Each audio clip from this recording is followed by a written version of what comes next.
Channel को subscribe करिए, bell icon दबाइए, ये वीडियो ज्यादा से ज्यादा लोगों तक पहुंचाइए।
स्वराज कौणे सेवकर्ता की कृष्ण स्वामी महाराज की जिमंद करुणा सागर भगवान की नड़वेट सागर महाराज के महंत तपस्वी रघुराम महाराज के परमहंस सुखानंद जी महाराज के विष्णुदास जी महाराज के शांतिदास जी महाराज के शीतलदास जी महाराज के हरिचलदास जी महाराज के सर्व संतन की सर्वदेवन की कैवल धाम की गुड़गाड़ी सारसा पड़ गई कायम पंथ की ज्ञान संप्रदाय की भाल तिलक की पंचम स्वतम वेद की जगास्थान की रणवाचन प्रारंभ समय का मंद करुणा सागर भगवान की नड़वेट सागर महाराज की महान तपस्वी रघुराम महाराज की परमहंस सुखानंद जी महाराज की सत्यवल साहेब उपस्थित प्रेमी भक्तजनों, आज लगभग पूर्णाहुति ने आड़े अपने आज आई गया है।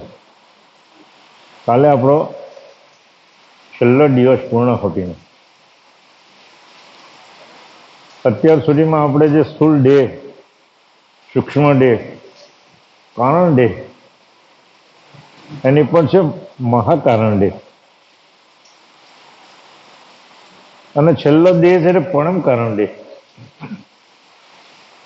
दयाळु एम कहे छे के आज परम कारण देह जे छे आ शरीर अंदर 5 देह गुप्त रहेला छे अने जे प्रगट देह छे जेने आपणे स्थूल देह कहेवामां आवे छे। ए स्थूल देह रजोगुण अने अहंकार गणनो बनेलो छे। स्थूल देह शानो बनेलो छे? गुण अने गणનું मिश्रण छे। गुण अने गणનું मिश्रण छे। ज्यारे गुण कोई चैतन्य वस्तु साथे जे काम करता होय, काम करવાની જરૂર પડે ને ત્યારે ગુણનો ઉપયોગ થાય અને કોઈ જડ તત્વની સાથે જો કામ કરવામાં આવે તો ગણનો ઉપયોગ થાય. એટલે ગણ અને ગુણ બંનેનું મિશ્રણ એટલે સ્થૂળ દેહ, જેમાં રજોગુણની 10 આકાંક્ષાઓ પણ જોઈ આપણે, અહંકારગણની પંચભૂત અને પંચમાત્રાઓ પણ આપણે જોઈ. હવે બીજો દેહ છે તે સૂક્ષ્મ દેહ, એમાં શતોગુણ અને સકાશ ગણ, એમાં પંચ અંતસ્કરણ અને પંચ અવસ્થા એ પણ આપણે જોયું, અને સકાશ ગણના 5 સંભસ્કરણ અને 5 વ્યવસ્થા એ પણ જોયું.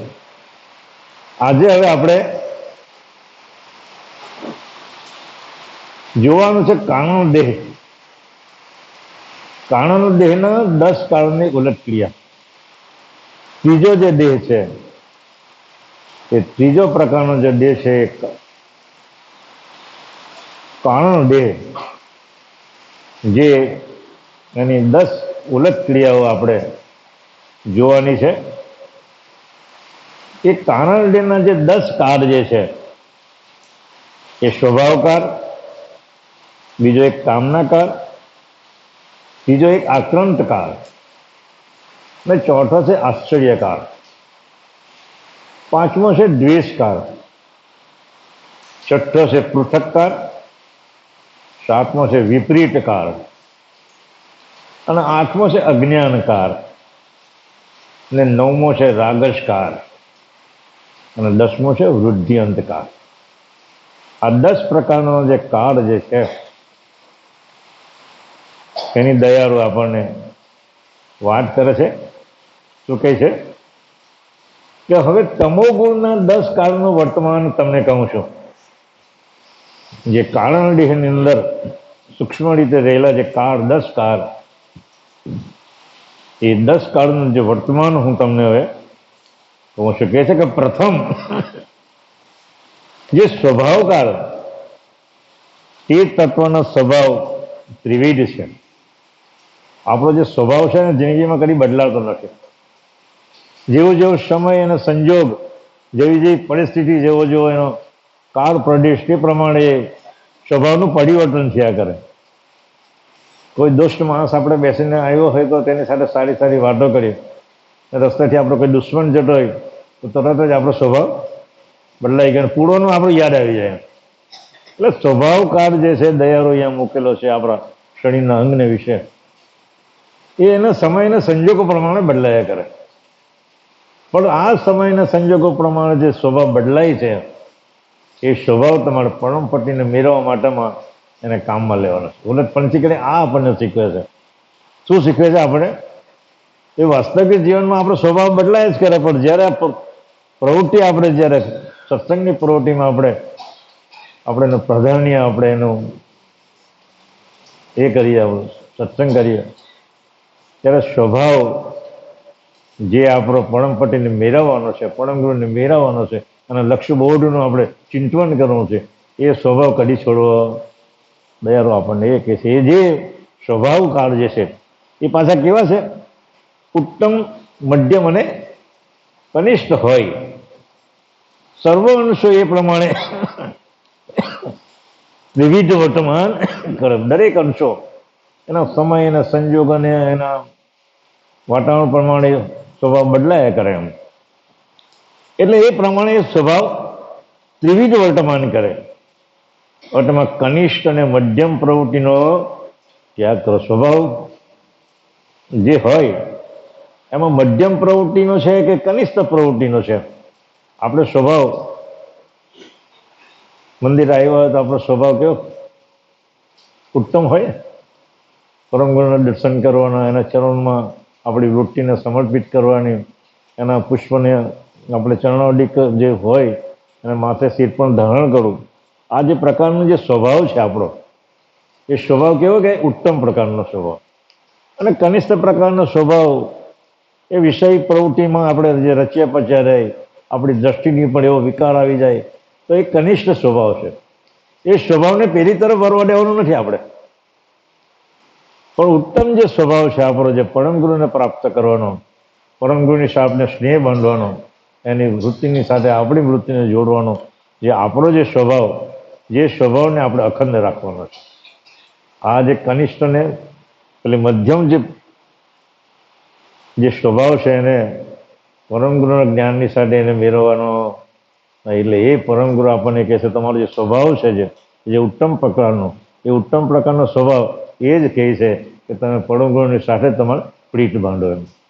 તો પરમ ગુરુ પતિ સાથે પ્રીતરજી જોડી દે. બાપજી છે નરેશસાગર બાપજી લખે. એટલે પરમ ગુરુની સાથે આપણે પ્રીત બાંધવાનો એવો સ્વભાવ આપણે વર્તવાનો છે કે આ પ્રકારના જે સ્વભાવ છે બધા કનિષ્ઠ ને નિમ્ન કક્ષાનો જે સ્વભાવ છે એ સ્વભાવને પરમ ગુરુના સ્વભાવની સાથે આપણે એને જોડવા દેવો નહીં, એને દૂર જ રાખવાનો. આપણો સ્વભાવ એવો હોવો જોઈએ કે મારે 4 વાગે ઉઠીને સ્નાનથી વૃત્તિ પ્રવાટીને તૂટી પ્રાર્થના કરીને મંદિરે જવું, સત્સંગમાં જવું, કૈવલ ધૂનમાં જવું. આ પ્રકારનો જે સ્વભાવ કાયમને માટે આપણે સ્વભાવમાં એને વણી લેવું પડે એમ. એટલે દયાળુ એમ કહે છે એમ. પછી તે મન આડી તત્વભાગને હાથે આપણે પોતે કઢાવો, પછી શ્રેષ્ઠ સ્વભાવને વિશે જ તત્વોને પ્રીતિ બેસાડવી. મૂળ ચૈતન્ય અંશનો સ્વભાવ, જે આપણો જે ચૈતન્ય અંશનો જે સ્વભાવ છે કે મારે પરમ ગુરુને પ્રાપ્ત કરવાનો, પરમ ગુરુની સાથે મારી પ્રીતિ બાંધવાનું, પરમ ગુરુના અંતસ્કરણની સાથે મારા અંતસ્કરણ કેમ જોડવા, એનો જે સ્વભાવ આપણે પાડી દેવો પડે. એ મૂળ ચૈતન્ય અંશનો સ્વભાવ, તે જે ચૈતનપણ હોય તે ચેતનપણ બીજા કર્મને વિશે નિશાન રાખીને તેમાં વર્તવા દેવું. ચૈતન્યનો સ્વભાવ કેવો છે? પરમપતિને પ્રાપ્ત કરવાનો જ હોય ને. આપણા અંશનો સ્વભાવ કેવો છે? પરમ ગુણને મેળવવાનો, પરમપતિને પ્રાપ્ત કરવાનો, આ ભાવના બંધનમાંથી મુક્ત થવાનું, આ અંશનો સ્વભાવ છે. એટલે એ સ્વભાવ પરમપતિને સાથે જોડવા માટે આપણે એ સ્વભાવને અગ્રતા ક્રમમાં આપવું જોઈએ. એટલે કહે છે કે જે ચેતનપણું હોય તે ચેતનપણું બીજા કર્મને વિશે નિશાન રાખીને તેમાં વર્તવા દેવું નહીં. મૂળ સ્વભાવ આપણો છે પરમ ગુરુની સાથે એકતા કરવાનો, એ સ્વભાવમાં બીજું કોઈ આડે તેવું કંઈ આવે જેવું દેવું નહીં. પરંતુ પરમ કૃપાલ લક્ષ વડે અક્ષય દિવ્ય યજનને વિશે ચાલવું.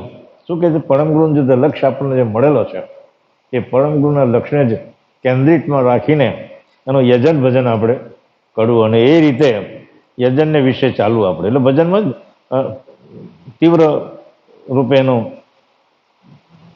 સંધારણ કરવું. પછી ઇન્દ્રિયોને તત્વનો જે સ્વભાવ હોય તે તેની મેરેજ પલટાઈ જશે.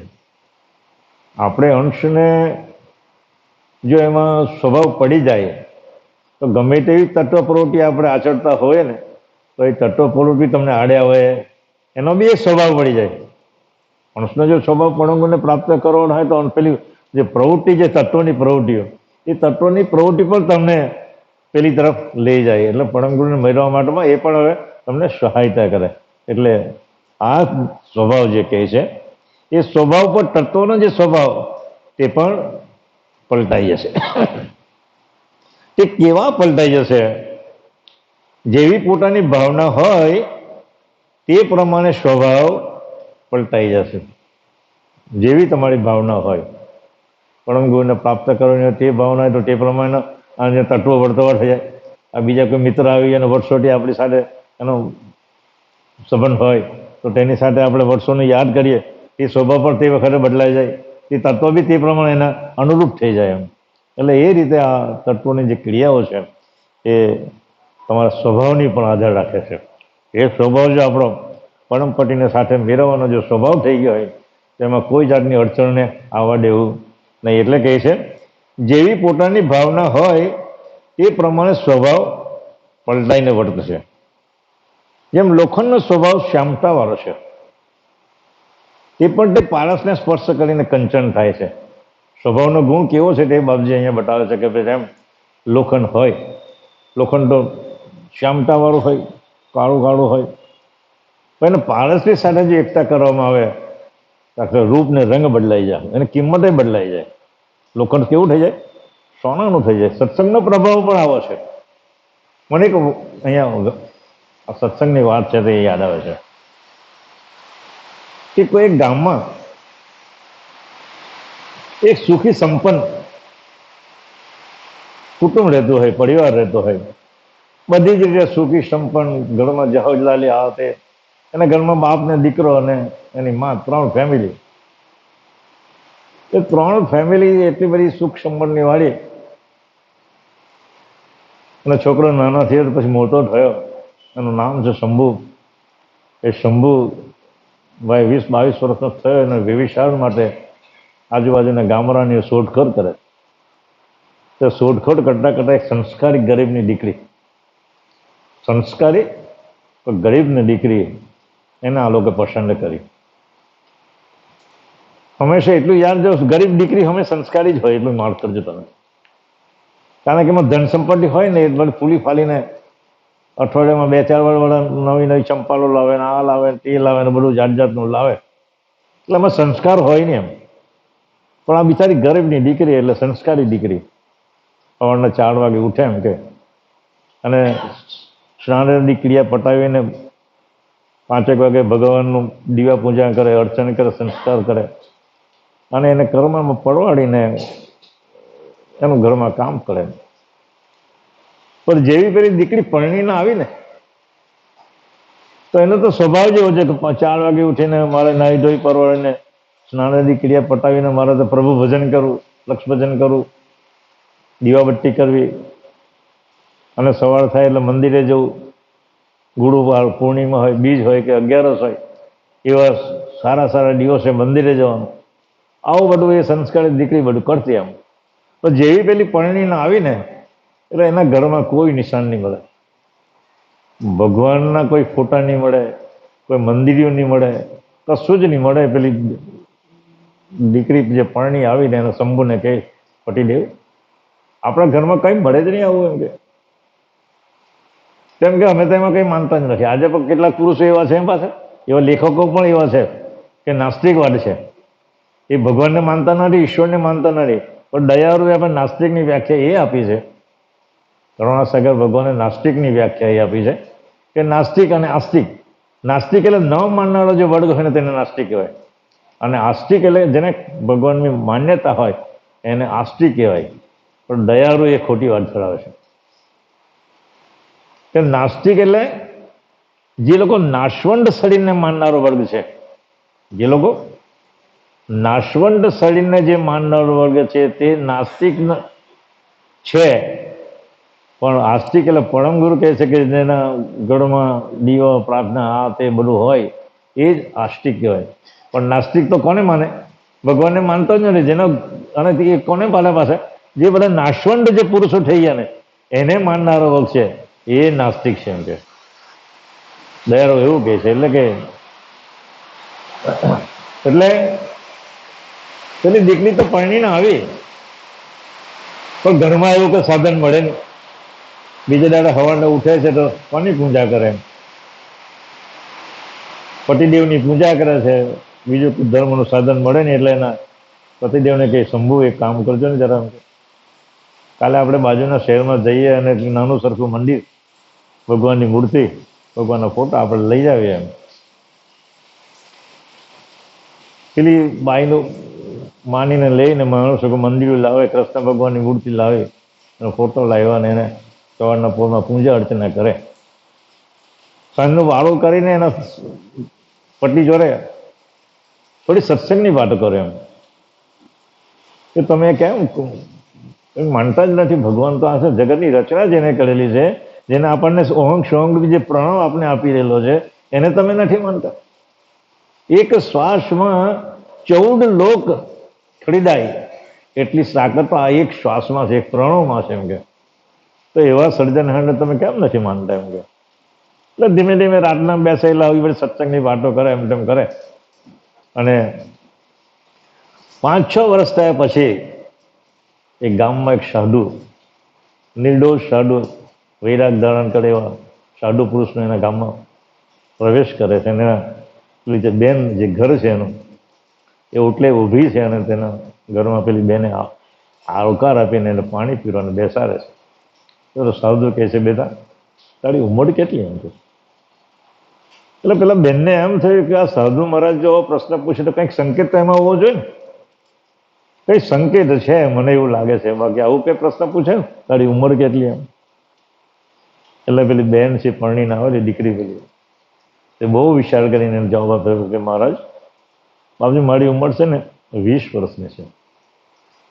મારી ઉંમર કેટલી છે? 20 વર્ષની છે એમ કે. આજે પારસ અને લોખંડનો જે સ્પર્શ થવાનો એનું જે રૂપાંતર થયું ને સોનાની અંદર, તે બાબતનો અહીંયા જે દ્રષ્ટાંત આપી રહેલો છે. એટલે કહે છે મારી ઉંમર તો 20 વર્ષની છે. કે તમારા ઘરવાળા તો 4 વર્ષના છે એમ કે. હું કે 4 વર્ષના છે એટલે ઘરમાં પેલો ડોસો જે બેઠેલો એનો સસરો, એ બેઠો પેલો ઢોલિયા પણ બેસે હુક્કો પીયા કરે. બીજો એનો ધંધો કોઈ હોય જ નહીં, હોતો જ નહીં. બસ એની જિંદગીમાં હુક્કો પીવાનું, પેલું બધું પીવાનું, બીજા સિવાય એને કોઈ ધર્મમાં કોઈ પ્રવૃત્તિ હતી નહીં. એટલે પેલો કહે છે કે આ કઈ ઘરની બૈરી લાવેલો છે આપણો મારો શંભુ, આખા ઘરનું સત્યાનાશ વાળી નાખવાની છે, આટલું બધું જુઠ્ઠું બોલે એમ કે એ આવી છે ને તેને 26 વર્ષ છે, હવે કહે છે 20 વર્ષ. અને શંભુ તો હજુ પરણેલો છે અને એને 22 વર્ષ, ને કહે છે 4 જ વર્ષ થયા. પછી પૂછે છે કે તમારી સાસુ છે ને? એમ કે હા છે એમ કે. તેની કેટલી ઉંમર છે? એમ કે જાણે 2 જ વર્ષ છે. સાસુની 2 જ વર્ષની ઉંમર છે. એટલું સાંભળીને પેલો ડોસો એટલો બધો ક્રોધે ભરાયો કે હવે આને જરા અત્યારે ખેંચી કાઢો એમ. પણ મર્યાદા તો રાખવી કે વહુની મર્યાદા રાખવી પડે સસરાએ. એટલે એ રીતે એને કે 2 જ વર્ષની છે. અને મારો તારો સસરો એમ કે છે ને, મારો સસરો તો જન્મ્યો જ નથી એમ કે. મારો સસરો તો હજુ જન્મ્યો જ નથી એમ કે. એટલે પેલો સાપને કરડિયામાં કેમ પેલો સાપ પેલો હમણાં કરે તેમ પેલો ઢોલિયા બેઠા પેલો હમણાં કરે કે મારા શંભુને આવડે અને ખેર નહીં રાખવું એમ કે. આખા ગામમાં મળી 2 ઇજ્જતી કરવાની છે, મને કંઈ જન્મ્યો નથી એમ કે. એટલે હું કહેવા માંગે તો મારો છોકરો એમને જન્મ્યો છે. એટલે શંભુ તો ખેતરે ગયેલો હતો ને આવે છે, શંભુ આ તારી ધર્મ પત્ની છે ને, આપણી છે ને 2 ઇજ્જત કરવા બેહેલી છે. આટલું બધું જુઠ્ઠું બોલે, એનો કોઈ સંસ્કાર તો છે ખરા કે નહીં એમ. એટલે બાપુ શું થયું પણ કેવું તો ખરો. અરે ગઈકાલે સાધુ આવેલો તેને કહે કે મારી ઉંમર તો 20 વર્ષની છે, તારી ઉંમર તો 4 વર્ષની છે અને તારી સાસુ એટલે તારી માની 2 જ વર્ષની છે. અને મારા માટે શું કહે તમને ખબર છે એમ કે હું તો જન્મ્યો જ નથી એમ કે. જો આવી વાત કરે એમ કે એનો તો કહે ને બાપુ એક કામ કરો ને, તને મારા ઘરવાળાને પૂછી જાઉં ભાઈ એમાં કંઈ શું કહેવાનો મતલબ હોય તો આપણે તો જાણતા નથી. એટલે તરત એને રાતને ખાવું વાળો કરીને રાતના શયન ખંડમાં ગીરા એમ કે ગઈકાલે એ સભુ મહારાજની સાથે તમે જે વાતો કરે તે દાદાએ મને કહી એ સાચી છે? હા સાચી વાત છે એમ કે. તો તું 26 વર્ષની છે તમે 20 વર્ષ કેમ કહ્યા? હું તો હવે 20-25 વર્ષનો તેમ 4 વર્ષનો કેમ મને કીધો? અને મારી માં તો 50-60 વર્ષની છે ને તેને 2 જ વર્ષની કીધા. અને મારા પપ્પા માટે તમે કે જન્મ્યા નથી. એટલે હું શું કેવું માંગુ? એટલે પેલી બાઈ સંસ્કારી હતી અને કીધું જો શંભુ, હું જ્યારે નાની 6 વર્ષની હતી ને ત્યારથી આ ભક્તિ માર્ગની અંદર જોડાયેલી છે. મારું બીજ, ભક્તિનું બીજ 6 વર્ષની હતી ત્યારથી રોપાઈ ગયેલું છે. અને આજે પર્યંત મારે 26 વર્ષથી પણ એ ઉંમર મેં 6 વર્ષની બાદ કરી હતી. પણ ભક્તિ માર્ગની અંદર મેં જે પ્રસ્થાન કર્યું, મારો જે પગ મૂક્યો એને આજે 20 વર્ષ થયા. અને તારી જોડે મારો લગ્ન ગયા પછી તું મારી જોડે મંદિરમાં આવે, સત્સંગમાં આવે, ભગવદ્ ગીતા ચાલતી હોય ત્યાં મેં તને લઈ જાઉં, એને આજે 4 વર્ષ થયા એમ કે. એટલે તારી ઉંમર આજે 4 વર્ષની છે. ભક્તિ માર્ગની અંદર તારું જે ડગલું મૂક્યું એની ઉંમર આજે 4 વર્ષથી થયેલી છે. અને મારી જે માં જે છે, મારી સાસુબા છે, એમ છેલ્લા 2 વર્ષથી ભગવદ્ કથા ચાલતા હોય, સત્સંગ ચાલતો હોય, કોઈ સંત પુરુષ આવડે હોય, હા મંદિરે લઈ જાઉં, ગુરુવાર હોય, પૂર્ણિમા હોય, બીજ હોય, 11 હોય, એને મારી બાને મેં સાથે લઈ જાઉં. આજે એના 2 વર્ષ થયેલા છે. એટલે ભક્તિ માર્ગની અંદર જેટલું તમે જે દિવસે તમે પગ મૂક્યો તે દિવસથી તમારું આયુષ્ય કહેવાય. એટલે પછી કે મારા પપ્પાની તમે વાત કરી તો જન્મ્યા જ નથી. એટલે અરે પણ એને હુક્કા પીવા છે, બીજો કોઈ ધંધો જ ક્યાં છે? હજુ સુધી એ હજુ સુધી કોઈ સંતના દર્શનમાં કે મંદિરમાં કે આ તે કઈ સેવા પૂજામાં કોઈ જગ્યાએ કંઈ કરતો નથી. એટલે હજુ એનો જન્મ જ થયો ને, ભક્તિ માર્ગમાં એનો જન્મ થયો નથી. મારું કહેવાનો આ મતલબ છે. એટલે પછી એ શંભુ છે ને દાદાને વાત કરે, દાદાની વાત તો સાચી છે. તો એ 20 વર્ષથી આ ભક્તિની અંદર પગ મૂકેલો છે, એટલે એને 20 વર્ષની કીધી છે. મારો જે 4 વર્ષ છે મેં એમની જોડે 4 વર્ષ થયા, એની સાથે સત્સંગમાં જાઉં છું, આમાં જાઉં છું, મંદિરે જાઉં છું, ભગવદ્ ગીતા ચાલી જતા આવું છું. એટલે મને 4 વર્ષમાં જ ભક્તિના માર્ગમાં મેં પગલું મૂકેલું છે. એટલે એની વાત એ બરાબર સાચી છે. અને બા પણ મારી પણ 2 વર્ષથી એની સાથે સત્સંગમાં જાય છે, જોડાય છે. એટલી એની ઉંમર ભક્તિ માર્ગમાં એની ઉંમર છે 2 વર્ષની. અને દાદા તમે તો કશું કરતા જ નથી, એટલે જન્મ્યા જ નથી ને. એટલે પેલાને ચોટ લાગી જાય, ઓહો આવું.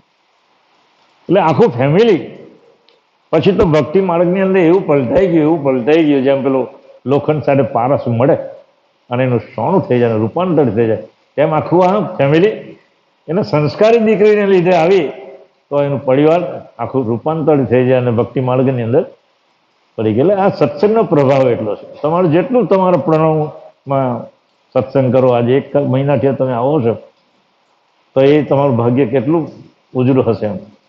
એ કૈવલ ધૂનમાં બધી બહેનો આવે સવારથી સાંજ લગીમાં આટલું જેટલું તમે ભક્તિના માર્ગની અંદર તમે ચાલો, એમાં સમર્પિત કરો, એનો ભાવ સમર્પિત કરો, એટલું તમારું આયુષ્ય ગણાય. બાકી વહેલું બધું આયુષ્ય બધું નકામું છે અને કોઈ ગણતરી નથી.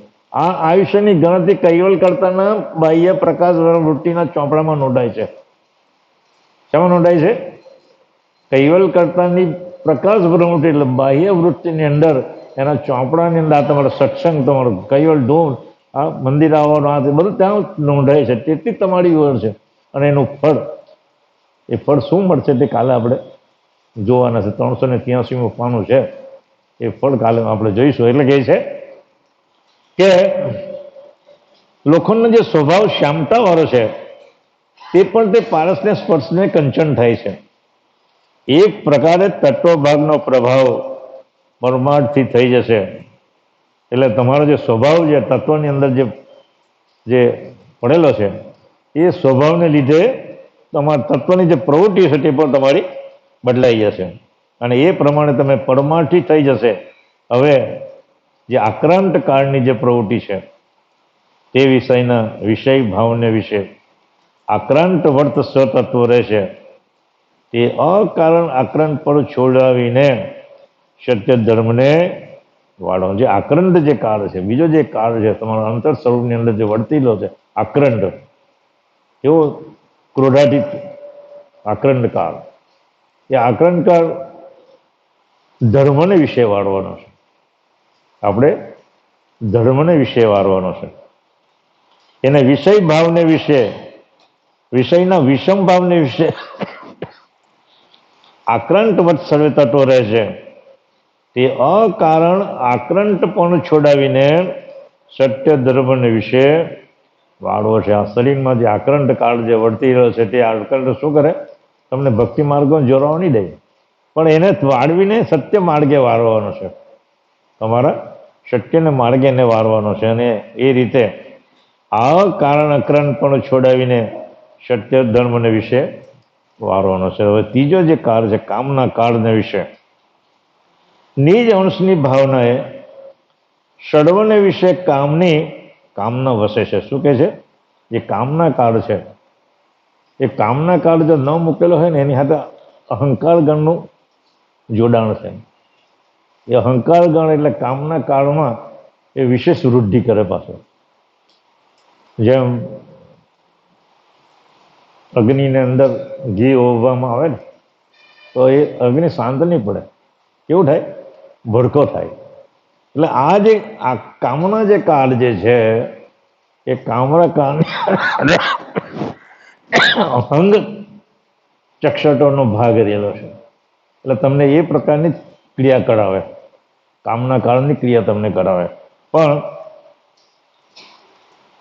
કામના કાળને એટલે નિજ અંશની ભાવનાએ સર્વને વિશે કામની કામના વસે છે.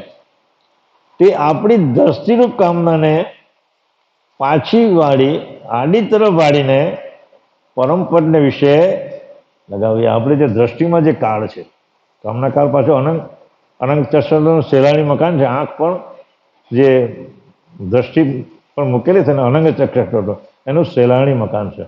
એટલે એ દ્રષ્ટિ જેવી પડે ને એટલે આકર્ષણ થાય, સ્ત્રી અને પુરુષનું આકર્ષણ થાય, કારણ કે અનંગ ચક્ષર તો ત્યાં મૂકેલું છે. એટલે એ કામના જે કાળ જે છે એ દ્રષ્ટિરૂપ કામનાને પાછી આડી તરફ વાળીને એટલે ઉલટાવીને પાછી એને ઉલટાવીને આડી તરફ વાળીને પરમ પદને વિશે લગાવી છે. પરમ પદ એટલે કૈવલ પદને વિશે લગાવવાની, માલિકની સાથે જોડાણ કરવાની છે, એના વિશે આપણે લગાવવાની છે. એટલે કહે છે પછી જે કામનાએ પરમ ગુરુ પદ સાંગોપાંગ અભંગ પ્રાપ્ત થાય એ નિજ રૂપ લક્ષ્યના યોગે પ્રતિવર્તક ધર્મ સમાન સકળતાનું ભજન કરવું. એટલે કામનાકાર જે દ્રષ્ટિમાં જે છે, દ્રષ્ટિ આપણે ઉલટાવીને પટી તરફ આપણે જોડાવાની છે. એટલે પરમ ગુરુ પદ જે છે એમાં સાંગોપાંગ અભંગ પ્રાપ્ત થાય અને નિજ રૂપ લક્ષ્યના યોગે નિજ રૂપ લક્ષ્ય, નિજ લક્ષ્ય એટલે પરમ ગુરુ જે લક્ષ્ય છે એને નિજ લક્ષ્ય કહેવાય. બીજા બધા તો નિજ લક્ષ્યમાં એની ગણતરીમાં આવતા નથી. નિજ લક્ષ્ય એટલે પરમ ગુરુની સાથે જે લક્ષ્ય આપણે જોડવાનો છે એ નિજ લક્ષ્ય, એને નિજ લક્ષ્યના યોગે પતિવ્રતા ધર્મ સમાન સકળતાનું ભજન થાય. તે જ કામના રાખવી, બીજી કોઈ કામના રાખવી. શું કહે છે? પતિવ્રતા ધર્મ સમાન. આપણો એક જ પતિ છે. પતિવ્રતાનો ધર્મ આપણે પાળવાનો છે, પણ અંશે પાળવાનો છે. આ તો દેહ છે ને, એ તો દૈહિક ગુરુનું કામનું છે, પણ આપણો ગુરુ તો અંશનો અંશી પદ જે છે, અંશી સ્વરૂપે છે, એ આપણા ગુરુ છે. આ દેહના ગુરુ તો આપણા બધા જે મહારાજો સંતો બધા છે એ બધા દેહના ગુરુઓ છે, પણ અંશનો ગુરુ કોણ હોઈ શકે? પરમ ગુરુ સિવાય બીજો કોઈ હોઈ શકે? એટલે કહે છે કે પતિવ્રતા ધર્મ સમાન સકળતાનું ભજન થાય.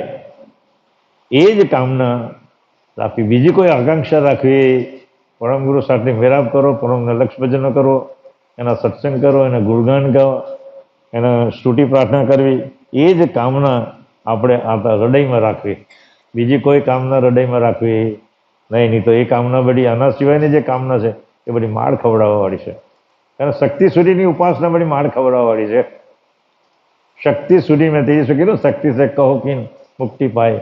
એ શક્તિની ઉપાસના સુધી જગતની જે કોઈ બી ઉપાસના છે, શક્તિથી ઉપર કોઈ ઉપાસના છે જ નહીં.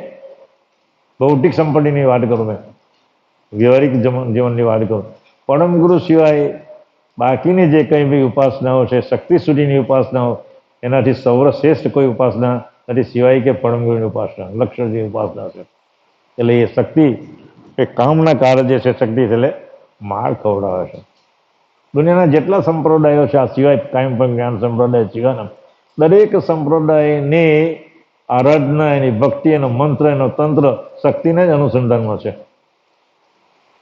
કોઈ પણ તમે પણ મોમેદનમાં તમે જાઓ ને, ધૂણે તેને લઈ જાય ને ત્યાં એની ઉપાસના બી શક્તિની જ ઉપાસના હોય. અલ્લાહનું નામ દે પણ એની ઉપાસના હંમેશા શક્તિની જ હોય, એટલું જાણી લેજો તમે. અને એ લોકો જ આ કામ કરે. બીજાને આપણે હિન્દુના બધા જે સંતો મંડળો છે ને એમાં કોઈ કામ નહીં લાગે, કારણ કે પેલી શક્તિની આરાધના એને કરેલી હોય. આપણે તો પરમ ગુરુની આરાધના કરીએ, તો એને શક્તિની આરાધના કરેલી હોય એટલે એ જ કામ કરી છે. દયાળુ એમ કહે છે એ પોતાનું પતિવ્રતા ધર્મ સમાન સકળતાનું ભજન થાય, તે જ કામના રાખવી. હવે આશ્ચર્યકાર તે પોતાનું આદિ સ્વરૂપ કોઈ જાણતું નથી. શું કહે છે? આશ્ચર્યકાર શું કહે છે? કે તે પોતાનું આદિ સ્વરૂપ જે અંશ સ્વરૂપ જે છે, આદિ સ્વરૂપ અંશ સ્વરૂપ છે, કોઈ જાણતું નથી સિવાય કે પરમ ગુરુનો લક્ષ્ય આપણે લીધો હોય તો આ અંશ સ્વરૂપની વાત આપણને ખબર પડે, એની જાણ થાય. પણ બીજા જે ઓળલા પડો છે, એટલે ક્રટવી પડો જેને કહેવાય, કરતા માલિકનું જે ક્રટ છે એ ક્રટવી પડો જે છે એ બધા ઓળલા પડો કહેવાય. એટલે ઓળલા વ્યવહાર છે એમ કે એ પોતાનું આદિ સ્વરૂપ કોઈ જાણતું તે માટે આ આશ્ચર્ય ભાગ અતિ ઊંડો છે.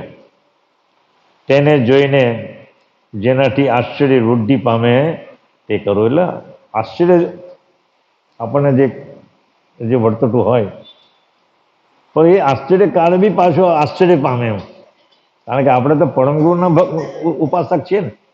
એ આશ્ચર્યકાળમાં બીજી જગ્યાએ આપણને લગાવતો હોય, પણ આપણે પરમગુરુના લક્ષ્યની અંદર આપણે રાખવો હોય તો એ આશ્ચર્યકાળ પણ આશ્ચર્ય પામે. ઓહો, આ તો આગળ જાય છે. તો સુખાનંદ બાપજી એવું લખેલું છે કે જ્યારે તું જ્યાં લક્ષ્યમાં બેસે ને ત્યારે સ્થૂળ દેહ પેલો તારે વટાવવો પડે, ત્યાર પછી આવશે સૂક્ષ્મ દેહ તારે વટાવવો પડશે, ત્યાર પછી તું આગળ જ્યારે પ્રવૃત્તિ કરતો જાય ત્યારે તું કારણ દેહ વટાવવો પડશે. તમને ગઈકાલે પેલું કે જ્યારે એક માણસ મળી જાય ત્યારે સ્થૂળ દેહ તો બાળી દઈએ છે આપણે, પછી 4 દેહ લઈને જાય છે હાથે. જ્યાં પણ જન્મ લેશે ને ત્યાં એ 4 દેહ લઈને જાય છે. એને કોણ છોડાવે? દુનિયામાં એવી કોઈ તાકાત નથી કે આ 5 દેહ માટે એને છૂટો કરી શકે. પરમગુરુ સિવાય આ દુનિયામાં એવી કોઈની તાકાત નથી કે આ 5 દેહને તમે છૂટો પાડી શકો. જે હિરણ્ય ગર્ભનું જે બંધન છે તે આ બંધન છે સાહેબ.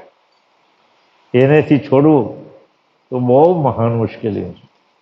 અને કોઈ સુકૃતના જન્મે આપણને આ પરમસ્વઘાત મળ્યો અને સાથે સાથે પરમગુરુનો ભેટો થયો. આપણો સદગુરુ આપણો ગુરુ છે, આપણો સમર્થ ગુરુ આપણો પરમગુરુ છે. એનો પણ આપણે ગળવો રાખવો જોઈએ. અને એ ગળવો એવો હોવો જોઈએ કે પછી આ માથું, આ હેડ જેને કહેવાય, એ ગમે ત્યાં નમે નહીં, એના સ્વરૂપમાં જ નમે, બીજી જ કોઈ જગ્યાએ નમે. એટલા માટે એને હેડ કીધો છે, હેડ ઓફ ધી ડિપાર્ટમેન્ટ કીધું ને. એ હેડ ઓફ ધી ડિપાર્ટમેન્ટ બીજા દેવાના ધામમાં નમે નહીં સાહેબ, એ એના ધામમાં જ નમે, એના સ્વરૂપમાં જ નમે, બીજી જગ્યાએ કોઈ જગ્યાએ નમે. એ એટલે કહે છે આશ્ચર્યકાર તે પોતાનું આદિ સ્વરૂપ કોઈ જાણતું નથી, તે માટે આ આશ્ચર્ય ભાગ અતિ ઊંડો છે. તેને જોઈને જેનાથી આશ્ચર્ય વૃદ્ધિ પામે તે કરવું. એટલે એકલા કરતાળે આશ્ચર્યાત્મક કૃત રચના 16 પ્રકારે ગોઠવી છે. તે રચના અચાનક કયા પ્રકારે અનાદિ પ્રભુએ કરી છે તે જોવું. આ જે રચના જે ગોઠવી છે 72 તત્વો અને પેલા 12 તત્વો એટલે 84 તત્વો જે પ્રકારે ગોઠવણી કરી છે, એ રચના અચાનક કયા પ્રકારે અનાદિ પ્રભુએ કરી છે એ પણ આપણે વિચાર કરવો છે. આ 84 તત્વોનું જે સંપુટ છે એ કોણે બનાવ્યું હોય, કઈ રીતે બનાવ્યું હોય, એમાં શું શું કામ કરેલું હોય. એક ક્ષણ માટે આપણે મનોવૃત્તિ ચંચળ થઈને વર્તી રહેલી છે. એમાં જે 3 ચક્ષુ તત્વો છે ને, કાળ, અનગ ને વર્ગના, એ જ્યારથી બુંડ પડે ત્યારથી મળી જાય ત્યાં સુધી એ ચક્ષુ તત્વો કામ કર્યા જ કરે. સેકન્ડની અંદર તમારી વૃત્તિ બદલાઈ જાય. અને જે ન બદલાય તો સમજી લો કે પ્રભુની કૃપા હજુ આપણા પર પડેલી છે. નહીં તો ન પડેલી હોય ને, આ તો સેકન્ડમાં સાહેબ બદલાય કે સેકન્ડના ભાગની અંદર. અને 1 કલાક લઈ તમે સ્થિર બેઠા, તમારી વૃત્તિ આ પંચવેદના ગ્રંથની ઉપર પડેલી છે, તો કેટલું મહાન ભાગ્ય છે. તમે જુઓ તો ખરા. અને કોઈ કલ્પના કરી શકે, અને એની કોઈ કિંમત આપી શકે તેવું છે. એટલે એ રીતે કહે છે કે 16 કરારે કરીને ગોઠવી છે. તે રચના અચાનક કયા પ્રકારે અનાદિ પ્રભુએ કરી છે તે જોવા. કોણ કરનાર છે એ એનો આશ્ચર્યકાર આપણને બનાવે છે. કર્તાના કૃતનો આ ભેદ આશ્ચર્ય સાગર ગ્રંથને વિશે સ્પષ્ટ કરીને કહ્યો છે. એમાં 16 પ્રકારના જે પ્રશ્નો જે છે બહુ જબરજસ્ત પ્રશ્ન છે. તમે વાંચો તો કોઈને જવાબ નહીં આપી શકે. મારીનો દીકરો હજુ સુધી કોઈ પાયકો નહીં કે આનો જવાબ આપી શકે. એવા 16 પ્રશ્ન અચરજ સાગરે મૂકેલા છે. એ કહે છે કે એ કર્તાના કૃતનો ભેદ જે મેં બતાવ્યો છે અચરજ સાગરમાં, એ ગ્રંથને વિશે મેં સ્પષ્ટ કરીને કહ્યો છે. એ જ આશ્ચર્ય ભાવ અઠાગ થઈને થાક્યા સિવાય અગાઢ દ્રષ્ટિએ અંતરમાં વરસાવો. જે આશ્ચર્ય તમને જે થયું કે ભાઈ જગતની રચના કોણે કરી, કઈ રીતે કરી, મારો ઈષ્ટદેવ કોણ છે, એ જે આશ્ચર્ય તમને જે થાય છે, એ આશ્ચર્યને અઠાગ થઈને અગાઢ દ્રષ્ટિએ અંતરમાં લઈને વસાવવાનો છે. હવે પૃથક કાળ જે છે, આજનો સમય થઈ ગયો છે. હવે આવતીકાલે 30 દિવસ પૂરા થશે અને કાલે જે વાર છે 383મું પાનું છે તેમાં અમે સેકન્ડ પેરાગ્રાફ જે વાંચજો કાલે જરા વાંચીને આવજો, ઘરે હોય તો પંચમ વેદ. પણ એમાં પ્રભુને પ્રશ્ન કરે છે કે દયાળુ, આ તમારું કામ મેં અત્યાર સુધી જે તમારી ઉપાસના, ભજન, લક્ષ્ય આ જે બધું મેં કરી રહ્યો છું એ આવતા જન્મ મને મળશે કે કેમ? એમ એવો પ્રશ્ન પૂછે છે બાપજીને સંત આપણો ભક્તગણ કે તમારો લક્ષ્ય મેં લીધો છે, આજ પર્યંત સુધી મારા અંતરમાં એને શીલ મારીને રાખ્યો છે, પણ આવતા જન્મમાં તમારું સ્મરણ મને રહેશે કે કેમ? એ પ્રશ્ન 383મું પાનાની અંદર ગઈકાલે આપણે વાંચ્યું, આગળ પણ વાંચેલું, પણ આ વખતે જરા બહેનો વધારે છે એટલે થોડી નવા બહેનો પણ અહીંયા છે, તો ગઈકાલે આપણે વાંચીશું ત્યાં સુધી આપણે આજે આ વાંચનને પૂર્ણાહુતિ કરીએ.